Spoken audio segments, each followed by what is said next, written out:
when he gets on the River Riley's guest like Brian Baldy.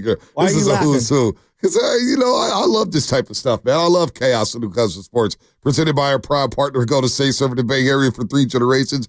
Building better starts with Golden State. When you succeed, we succeed. Visit GoldenStateLover.com. Got people saying trade for Joe Burrow, even though Purdy sucks. They say trade for Justin Fields. He's going to take it to a Super Bowl. Hire Rex Ryan. The list goes on and on, Baldy. This is football fans at its finest when you have a losing team. So, Baldy, good morning to you. You're looking dapper as always. Last week in L.A., it's the Tampa Bay Buccaneers. Whenever I watch Tampa, you were the first guy, Baldy, who said the most impressive team you've seen in training camp were the Tampa Bay Bucks. And, boy, they are surging right now, my boy Bucky Irving and Baker Mayfield. But forget that for a second, Baldy. Let's get to the Niners and Brock Purdy because there's a lot going on here. Everybody's talking about his numbers or whatnot.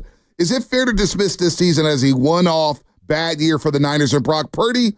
Or do you believe that this is Brock Purdy here at 24 years old?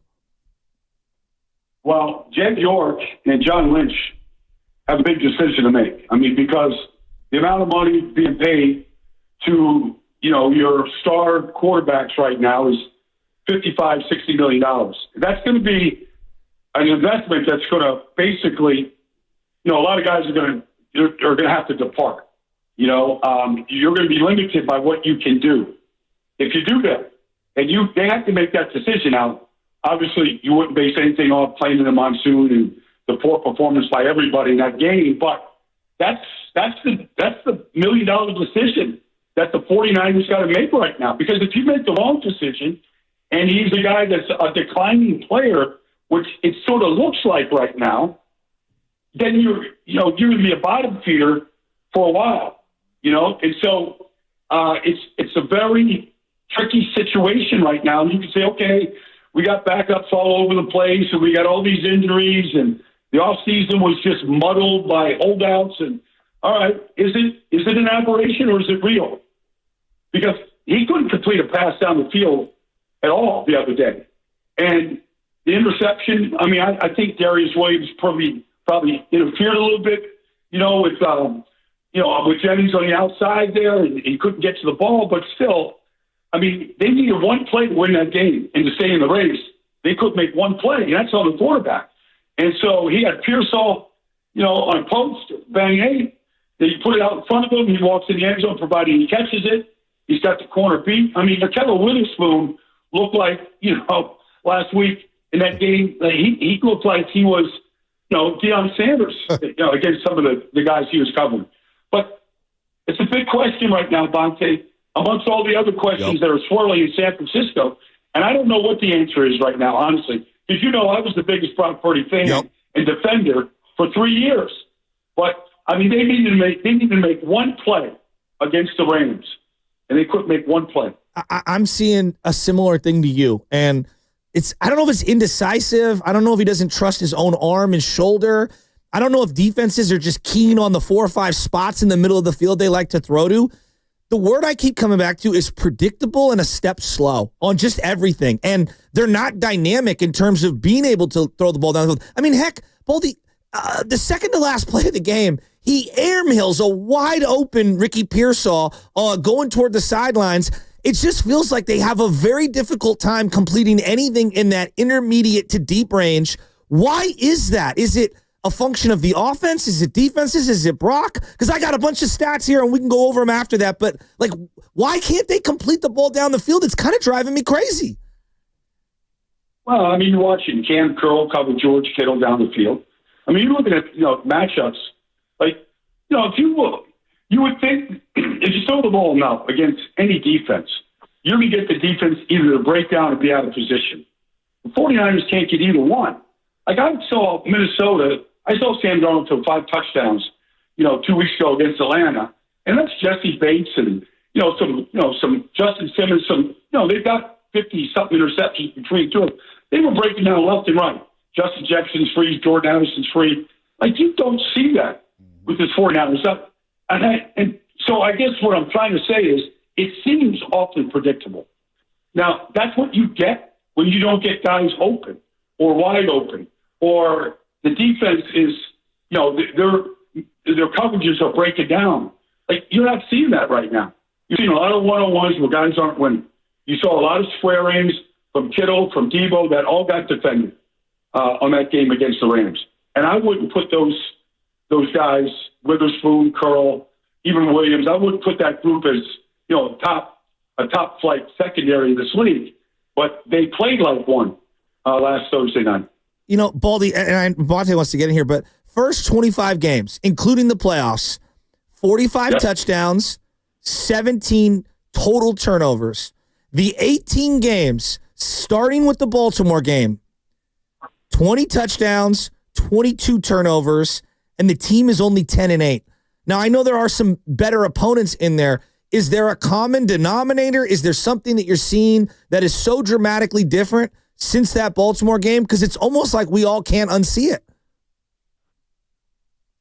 Well, for a long time, especially in the first, I think, 30 games, Joe, I always thought this about Kyle's offense. I always knew that there was a motion and a shift in every play.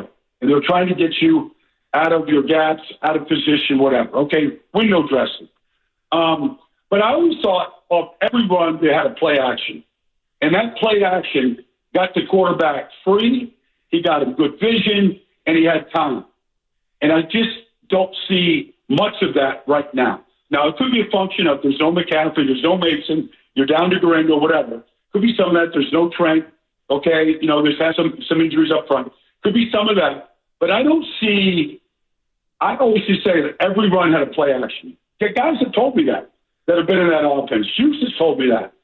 And I don't see those play actions getting Brock, really wide open to read the field and to get good, easy throws and get guys open. That component seems to be missing over the last 18 games. And Baldy, I agree with you. And I would add to that context, McCaffrey. That's a big, big weapon, and you have to try to overcome that. I don't know how you overcome not having the Offensive Player of the Year. There's a drop-off. There's a big-time drop-off, especially in the pass game. I don't know how you overcome Brandon Ayuk being hurt, even though he was rusty coming in. But let's face it, that was Brock's number one target last season. He had a dynamic year and finished second in the franchise with 7 100-yard games, only behind the great Jerry Rice. You talk about the offensive line. I think the offensive line is a lot worse. So there's a lot there with this football team. But at 24, I've been asking fans all week long, since there's been a lot of doom and gloom around here. That's what happens in losing seasons. You see things going on, like the videos you sent on Twitter, Baldy, where Deebo's running into Isaac Garendo in ghost motion. It's like, what the hell is going on here? We can't even function and run in basic motion. At 24 years old, do you believe that Brock Purdy can improve and get better at the quarterback position? I'd love to know if there is a still existing injury to the shoulder. Is it affecting him? Nobody's going to know. Nobody's going to say anything. He's not going to say anything. The team isn't going to say anything. But is there an injury there that he's playing with? Because it doesn't look like he can drive the ball the way he once did. He never had the strongest arm, but he could drive the ball. And he could layer it. He could do all the things you got to do with the football. And we all saw it. And it was against good teams. And it was in the playoffs. And it was all those things. And you could say, okay, there's no Ayuk. And you could say all these things. But it doesn't look to be the same right now. Now, you've had the elbow. You've had the shoulder. There is a compounding thing to a guy who's he's not Josh Allen. He doesn't have that frame. So is there a compounding injury right here to him that is starting to take its toll right now at a tender age of 24? Baldy, I'll ask you directly, and we'll get back into the rest of the team because Greenlaw, Deebo, there's so much to talk about. If John Lynch came to you and said, hey, Brian, I know you watch every single week, and you watch all these other quarterbacks around the league. Brock is demanding top 5 money. What do we do here? What would your advice to him be? I'd say I'd go flip him for Sam Darnold right now. Wow. Why wouldn't so Minnesota, look, let's just think about Sam for a second. You sat there as a backup all year. He learned what a first-class franchise, game planning, how to build a team. He saw that for the first time in his life. Now he's with Kevin O'Connell, who's an elite play caller with a very, very good offense that has a real style to it, and he's flourishing. And Minnesota doesn't have to commit anything to him right now. All they're doing, I talked to the general manager 2 weeks ago, Kwesi, and all just to play it out. They've got a quarterback they drafted. They don't have to give them top flight money, or they could trade him. Like, I would be having a conversation with Minnesota to see what it would take to get Sam Darnold back. He's a bigger, stronger, more athletic, I don't know, but he's bigger, stronger than what Brock is. Like, or can you play with both of them at a modicum of salary and afford both and, I don't know, have a competition? I mean, I'd be interested to see what it would take to get Sam Darnold. What my question is, then, coming off of this season with Sam Darnold, because it's something that last Friday I came in here, I said, you may have to go get Sam Darnold, which is very intriguing, and I kind of walked it back. What would Sam Darnold be able to command on the open market as a free agent? Would he be able to command $30 million a year, $40 million a year, $50 million a year coming off this one season? Well, when this was a 12-team league, Bonte, we didn't have enough good quarterbacks. With Sam Darnold, we take to the Atlanta Falcons and win that division. Yep. Would he be an improvement with that staff in Carolina? Yep, he'd be an improvement. Would he be an improvement in New York at either team right now? Yeah, he would be. I mean, you just go around the league and you go, there's going to be a demand. Now, can the Vikings? Like, they've got a rookie quarterback that's injured, but he's on a rookie contract. You could afford both. And if Sam beats him out, then he sits like Jordan Love sat. And when times come, that you make the move. But, I think he could command a pretty big salary. I don't know if it's $50 million, and I don't know how you put, but he's going to get some good offers out there. Baldy here on the River Islands guest line. I'm stumped. I'm stumped with the Sam Darnold situation here because I leave it out of the game Thursday. I said, man, would the Niners go back and I don't know. That's why we'll get back. Trust me, we got the show planned the rest of the day. But Devon Dre Campbell also made headlines, and I don't want to sweep this under the rug because I think it's one of the biggest stories I've seen in terms of just a football team and playing sports or whatnot. What did you make of the situation? And did you have a teammate that ever just walked off the field and say, yeah, I don't want to play today, I'm out? I've never been on a team where a player did that, ever. I think it's the worst violation that there is. I mean, there's curfew violations, there's guys that stay out all night, there's all that stuff. This, to me, first of all, this game was a celebration of Dre Greenlaw's return to the line. It was a celebration of Dre. Nick Bosa and Fred Warner already said, there was almost a spiritual intervention that Dre, after 10 months of rehab, was going back to play his old position. De'Vondre was playing only because of that. And so when Dre pulled up and whatever happened, leg got tight, whatever happened, and it was time for De'Vondre now to go supplant Dre, and for him not to want to go in the game. I can't imagine a bigger quit on a team than that, ever. I can't even imagine that. First of all, you're not even celebrating your brother right there and his return. It's a brotherhood. It's a fraternity. It truly is. And for him to, not see that, not understand that, I'll never understand that. You ever meet De'Vondre Campbell? You ever had any interactions with him? What is he like as a guy? I don't know him. I don't know. He's been in the league 9 years. He's been on different teams. He's led the Packers in tackles at one point. He's been on a couple different teams, whatever. He's getting a chance to play next to Fred Warner and go to the Super Bowl and, extend his career into the 9th year. And to pull that stunt. I mean, I know there's all kinds of, player union things, but I'm sure Kyle and John Lynch would love to have just said, pack your bags and get out of here. And because the union has certain stipulations, I don't know all the legal terms, so they're just protecting themselves. But just pack your bags and go. There are certain players. You brought up Dre Greenlaw. There's certain players, and B and I have talked about these guys. They give their bodies to the sport, and you feel like they lose a chunk of who they are because of how violent the game is, and just stuff happens, And I think of Navarro Bowman and guys like that. And then I think of what Dre Greenlaw did in that first half. And you've said it over and over: speed with instincts, where you can play just so fast, and the way he was knifing through shedding blocks and reading things in real time and flying. I was like, my God, we forgot how great this guy was. I mean, he's so good. And what a spiritual uplift it was to that whole defense. Everything looked faster. How great was Dre Greenlaw in that first half? He was great. And did you see the game that Fred Warner had? Fred hadn't played like that in months. It was the best game Fred played. I don't know how many tackles he had. It was the best game Fred played in a long, long time. And I know he's been hobbled and, banged up and all that stuff and out of the lineup a couple of different times. But, I felt like Fred was inspired. I know how Fred feels about Dre.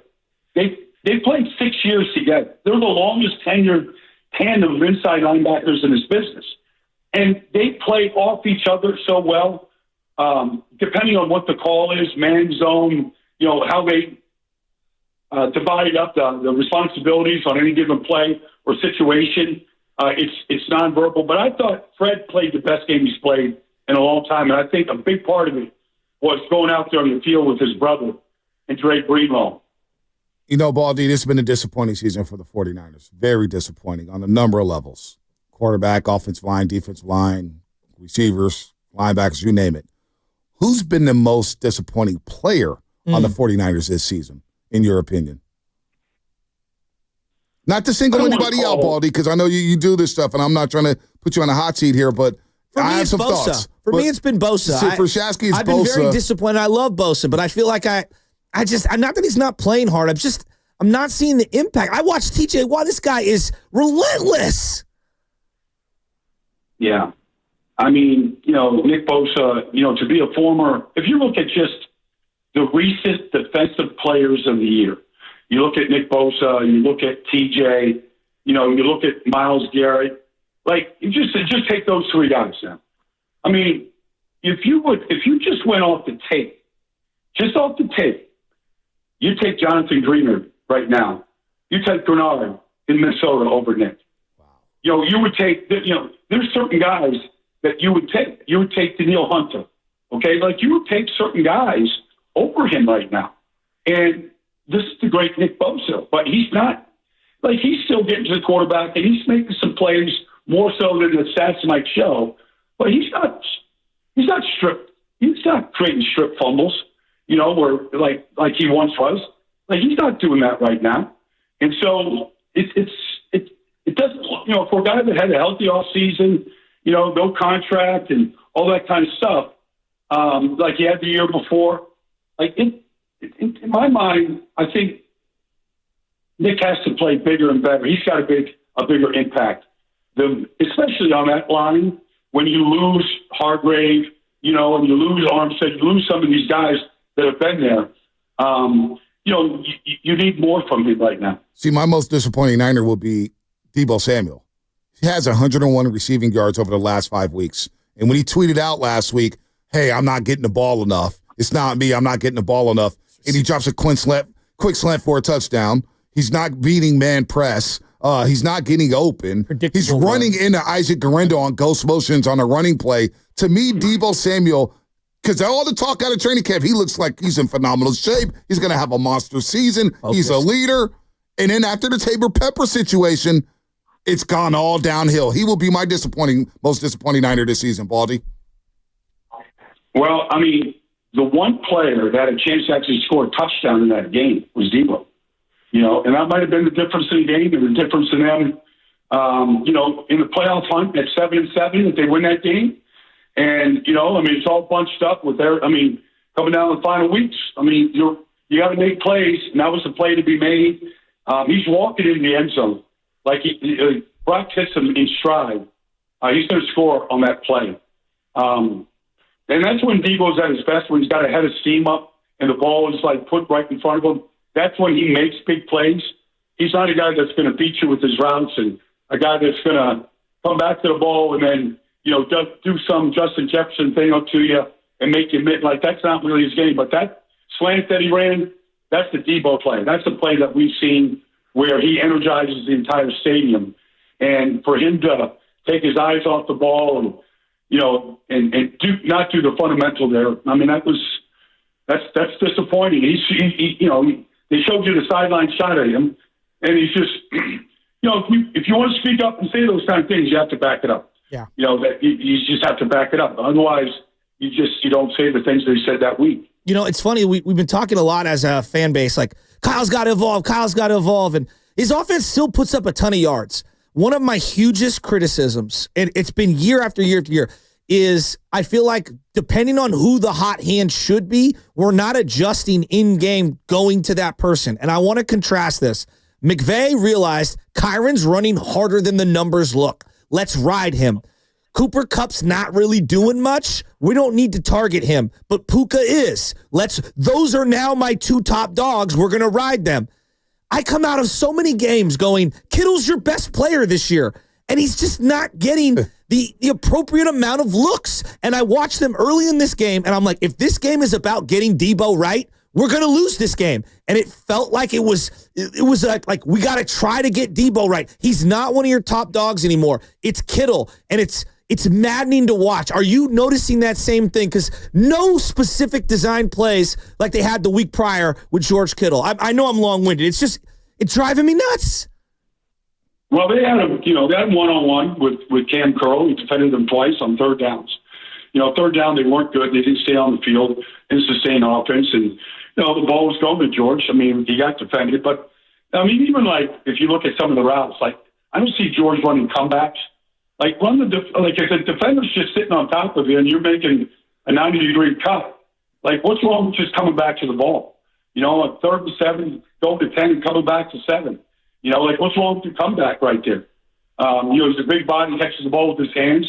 There's just certain things that I would adjust in the type of routes that I ran if I was George. Look, I'm with you. The plays that they ran the week before, the plays that I would draw up for any tight end, any good tight end, to get them the ball, and they're a little negligent doing it. Look, I don't think Kyle's having a great season. But when you're 6-8, there's plenty of blame to go around with everybody right now, especially, and then it's just too easy to say, honestly. It's just too easy to say, oh, it's a Super Bowl hangover. Okay, we've seen that before from teams, but I just don't want to buy into that. The roster was still elite to start the season.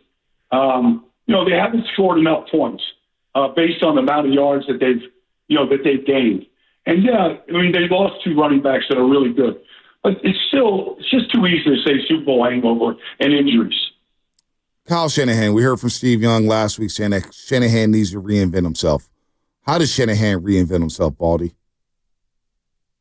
That's a good question. I'd like to just Steve Young answer that. Steve Young, just basically, he said he wanted to see him reinvent himself, which is, there's a lot more context to it. Maybe it's, first down passing. Maybe it's more innovation in the red zone. But how would you, by watching Shanahan and watching how this team has played this season, what would you suggest for Shanahan to reinvent himself? How would he reinvent himself for next season in 2025? Is it the passing game? Is it more routes outside? Is it throwing outside the numbers? Is it more deep shots? Is it riding more George Kittle when your running backs or whatnot, more targets for Kittle? Because that's been a theme all season long. We say George Kittle walks off the field with just 6 targets. He's your best wide receiver, and he's the one guy who's gaining separation. Well, I would like to see Kyle Shanahan with offensive players that have more speed. I'd like to see more speed in the offense. Remember, they drafted all these guys. Who was the kid? Danny Jones, the kid from SMU? Danny Gray. Yeah, Danny Gray. Yeah. Danny Gray.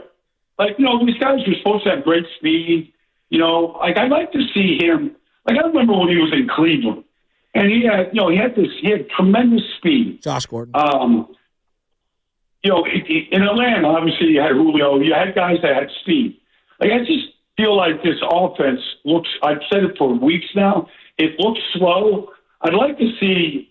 I think Kyle Shanahan go a long ways to reinventing himself if he had real speed on the outside. Is Ayuk the missing element, or do they need something more than that? Well, Ayuk would really help because he's such a great route runner. He's such a great blocker. He can beat man coverage against anybody. But I would think you need more. Maybe it's Pearsall. I don't know. We haven't seen enough of him. I'd like to see him with an off-season mate. I don't know that he has the speed I'm talking about, like top flight speed. You're talking about explosiveness, yeah. like just take the cover off the top of the defense.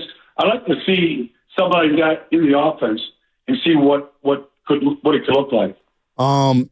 Real quick, I always got to ask as we say bye-bye, where are you going to be at this weekend? I'm going to be in Washington, Philadelphia, Washington. I'm going to see the hottest team in football in the Philadelphia Eagles. I know defense has made bigger improvements from one year to the other. It's coordinator, it's the drafting, it's the GM, it's you go get yourself Zach Vaughn, you go get yourself Quinyon Mitchell, Cooper DeJean, you develop Nolan Smith. It's everything in Philadelphia, what they're doing right now to become and morph into the number one defense in football. All right, Baldy. Good stuff as always, man. Sam Darnold. You flip Purdy for Darnold right now. That is fascinating. I don't know if I'd do that, but I would have to. I don't know, Baldy, if I would flip it, but I would think about it. Yeah. Especially if Sam takes this team deep into the playoffs right now. There's no chance to be the number one seed. So, Sam is a big reason why this thing is humming the way it is right now. All right, Baldy. Talk to you next week, buddy. See you, pal. Yep. All right, guys. You bet, man. Have a good week. You too. Brian Baldinger. Wow.